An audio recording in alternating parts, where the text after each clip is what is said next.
একটা হাসপাতাল, একজন মহিলা ডাক্তার, আর কর্মস্থলেই ধর্ষণ ও নৃশংস খুন।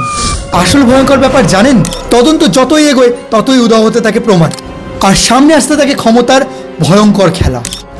হ্যাঁ, ঠিকই ধরেছেন, আজ আমি বলছি হইচইয়ের নতুন ওয়েব সিরিজ অচিয়া স্পেশাল টাস্ক ফোর্সের কথা। সোহিনী সরকার এখানে এসিপি দামিনী সেনগুপ্তা। একদিকে সত্যকে খুঁজে বের করার লড়াই, অন্যদিকে সেই সত্যকেই ধামাচাপা দেওয়ার চেষ্টা।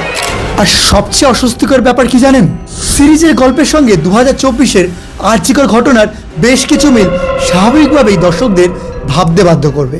হাসপাতাল, মহিলা চিকিৎসক, ধর্ষণ ও খুন, তারপর তদন্ত নিয়ে একের পর এক প্রশ্ন। কিন্তু এখন প্রশ্ন হলো, অচিয়া কি সত্যি আর্চিকরের গল্প, নাকি এর পিছনে রয়েছে সম্পূর্ণ একটা অন্য রহস্য? আর সিরিজে যে নৃশংসতা ও অন্ধকার দিকটা দেখানো হয়েছে, সেটার ইম্প্যাক্ট বাস্তবে কতটা ফেলতে পারছে?